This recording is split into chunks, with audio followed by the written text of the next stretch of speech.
noite a todos. E disse então Jesus: ide a todo mundo e pregai o evangelho a toda criatura.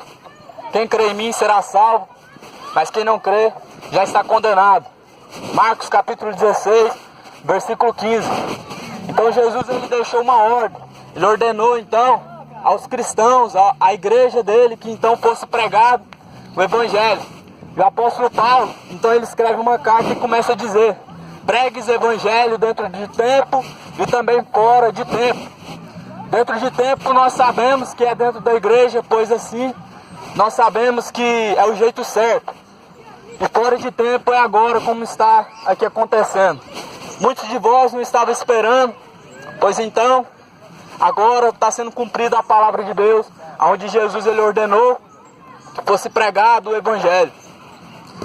João capítulo 8, versículo 32.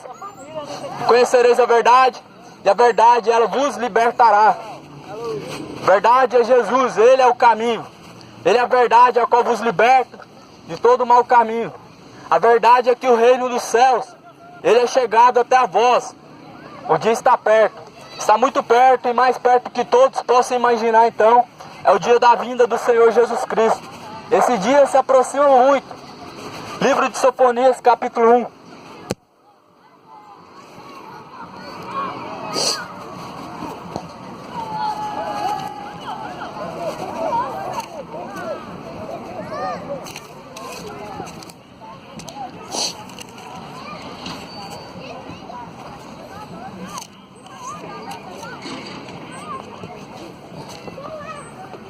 Sofonias capítulo 1, versículo 14. O grande dia do Senhor está perto. Está perto e se apressa muito a voz do dia do Senhor. Amargamente clamará-lhe o homem poderoso. Aquele dia é um dia de indignação, dia de angústia e de ânsia, dia de alvoroço e de assolação, dia de trevas e de escuridão, dia de nuvens e de densas trevas, dia de trombeta e de alarido contra as cidades fortes e contra as torres altas. Angustiarei os homens, e eles andarão como cegos, porque pecaram contra o Senhor. E seu sangue se derramará como pó, e a sua carne como esterco. Nem a sua prata, nem o seu ouro os poderá livrar no dia do furor do Senhor. Mas pelo fogo do seu zelo, toda esta terra será consumida, porque certamente fará de todos os moradores da terra uma destruição total e apressada.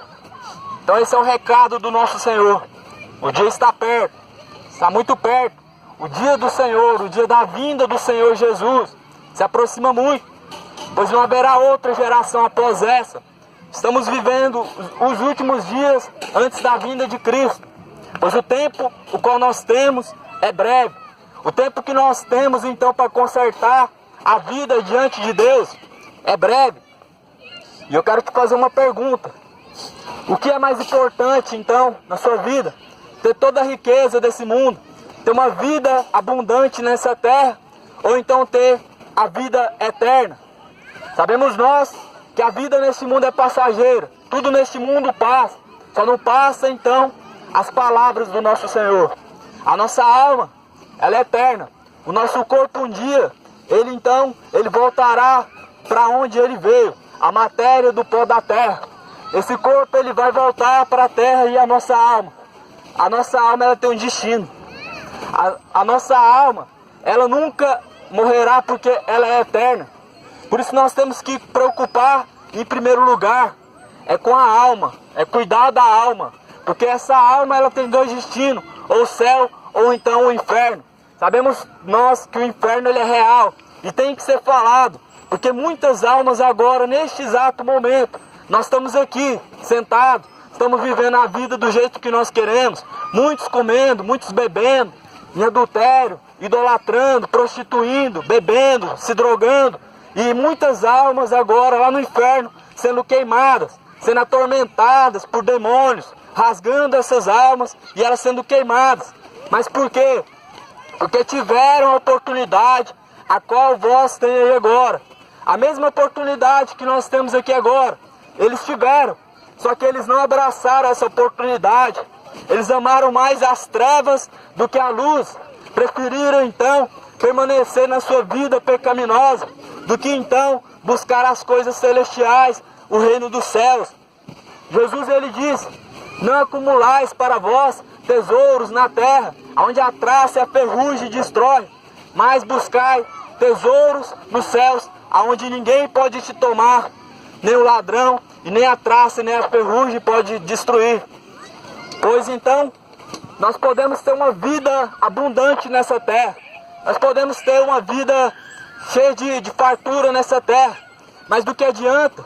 Tudo vai ficar, tudo um dia há de passar, mas a tua alma, é com a tua alma que você tem que se preocupar, é com ela que Jesus Cristo está se preocupando, porque muitos estão achando que então estão prontos para morar com Deus lá na eternidade, no céu, mas não, o céu, o caminho é estreito e a porta também é estreita.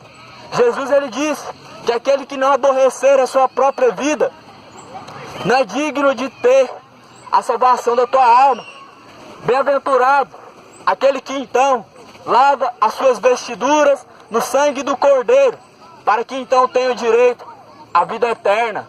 Apocalipse capítulo 22, versículo 14.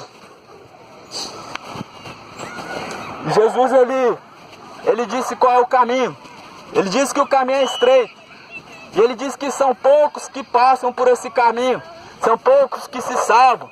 Porque muitos então têm andado nos seus caminhos largos. Jesus ele disse que o caminho da salvação é estreito. Mas o caminho que leva ao inferno, ele é um caminho largo, de portas largas e que te leva para o abismo.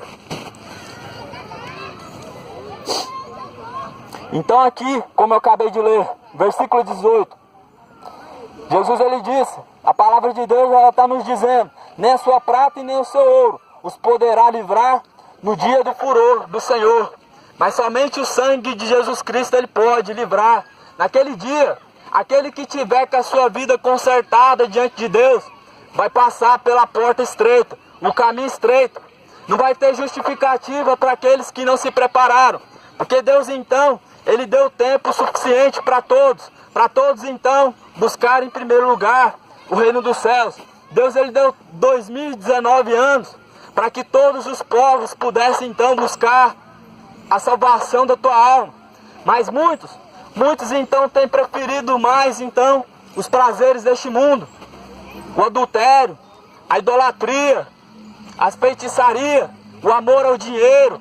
Muitos têm preferido as coisas deste mundo, desprezando então a salvação da tua alma. Jesus ele diz que aquele que não aborrecer a si mesmo, que não aborrecer ao pecado, que não abandonar o pecado, não é digno de estar com ele ao lado do Pai. Eu quero dizer que naquele dia, no dia do juízo, vai ser aberto um livro. O anjo vai abrir um livro das obras, e conforme as obras de cada um de nós, Deus ele há de então nos julgar, ou então o céu, ou então ele dará a nossa condenação no inferno.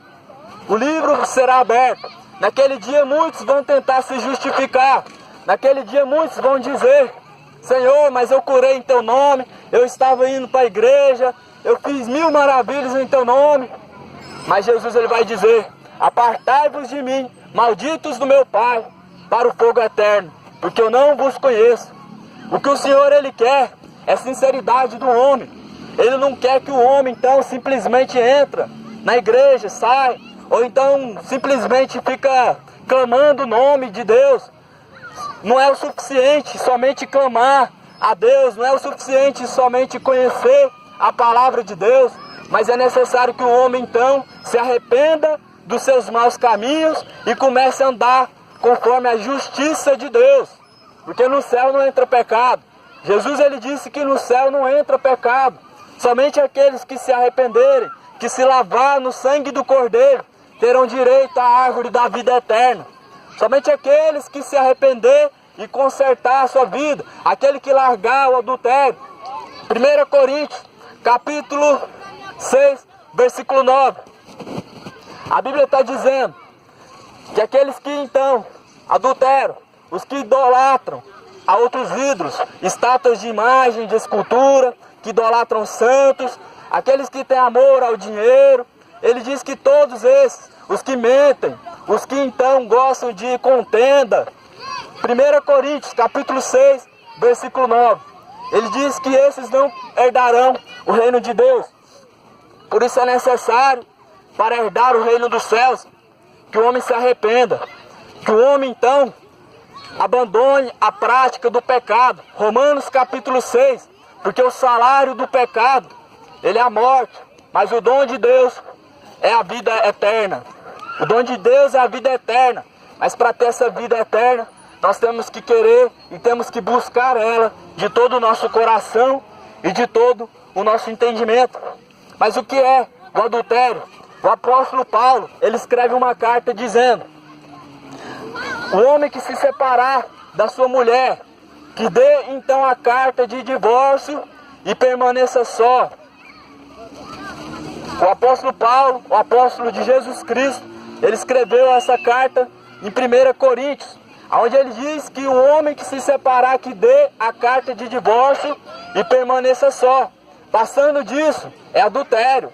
E muitos então têm casado-se, descasado, e por aí têm ido adiante, se esquecendo que Deus, ele nunca se agradou disso, pois ele não criou o divórcio. Deus, ele criou somente o casamento. E agora, muitos então têm adulterado, criando então diante de si um casamento que nunca Deus aprovou. Deus, ele está irado contra o pecado dessa geração, do mesmo jeito que ele fez com a cidade de Sodoma e Gomorra, do mesmo jeito que Deus fez com a cidade, aquela geração inteira de Noé. Deus, ele há de fazer também com esta geração, pois sabemos nós que esta geração, ela está muito mais pior do que a geração de Sodoma e Gomorra. Naquele tempo, o povo casava, se descasava. Nos tempos de Noé, eles se embriagavam. E a Bíblia vai dizer que eles só foram se dar conta quando veio o grande dilúvio e levou a todos. A Bíblia vai dizer que eles foram cair a ficha quando veio o dilúvio. E assim está acontecendo nos dias de hoje. As pessoas têm conhecimento da verdade, mas não praticam ela. E não vai ter desculpa, justificativa diante de Deus, porque está tudo escrito no livro. E Deus, ele há de abrir este livro. E esse livro, ele pode nos condenar, ou ele pode mesmo nos salvar, conforme as nossas obras, conforme aquilo que nós fizemos e praticamos aqui na terra. Aquele povo de Noé, eles foram avisados. Noé, então, ele construiu a arca. E Deus, ele ordenou que fosse, então, construído conforme a estatura que ele diz, todas as medidas. E Noé, então, ele começou a construir aquela arca. Aquele povo começou, então, a blasfemar. Começou, quem sabe, a ficar rindo da cara de Noé. E Noé construindo a arca, porque ele sabia que viria um grande dilúvio. E aquela geração não ia passar. Então agora Noé construindo aquela arca. Deus, então, ele ordenou que fosse colocado dentro da arca 2 casais de cada espécie de animais e de tudo aquilo que tinha vida. Então Noé entrou na arca, colocou os animais, colocou ali também a sua família. E aquele povo entrou. A porta ficou aberta por 7 dias antes do dilúvio. E o povo, aquela geração inteira não entrou. Então Deus, ele ordenou, Deus, ele fechou aquela porta da arca e lacrou ela então por fora, para que nenhum homem abrisse aquela porta. E ali veio o grande dilúvio.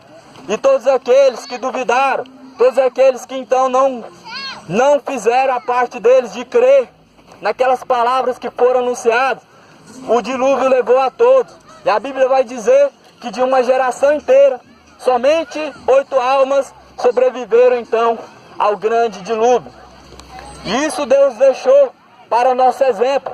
Deus, ele deixou para o nosso exemplo, para nós sabermos que Ele é amor, mas que também Deus, ele não permite o pecado, pois ele é justiça e fogo consumidor. Então aquele povo, a Bíblia vai dizer que eles só caíram a ficha, só foram se dar conta quando o dilúvio veio e levou a todos. Aí era tarde demais. Assim está acontecendo nos dias de hoje. Muitos estão ouvindo falar que Jesus Cristo, ele está voltando e que o dia está muito próximo, mas não estão dando crédito, estão duvidando. continuam se embriagando, continuam então se drogando, continuam se prostituindo, continuam no adultério, continuam idolatrando a santos e mais de escultura, não sabendo vós que o dia está próximo, e que o dia está chegando, e que o Filho do Homem, ele há de vir muito em breve. Jesus Cristo, ele já está às portas, ele já está a caminho. Jesus, ele já está a caminho. Ele está com seus 2 pés nas nuvens, somente aguardando então a ordem do Pai, para que então ele possa descer e buscar aqueles que se prepararam. Mas muitos não estão acreditando. Então a Bíblia está dizendo, no livro de Sofonias, capítulo 1, que naquele dia vai ser dia de angústia, aquele dia vai ser dia de tristeza, aquele dia então será dia de sofrimento, porque aqueles que não deram ouvidos, aquele dia vai se lembrar de todas as palavras que então foram pregadas, vão se lembrar então de tudo aquilo que ouviram, e naquele dia vão desejar muito a salvação da alma, mas não vão conseguir encontrar, porque vai ser tarde demais. A oportunidade a qual cada um de nós temos agora é uma oportunidade, quem sabe a última, quem sabe a única oportunidade a qual Deus ele está dando a cada um de vós.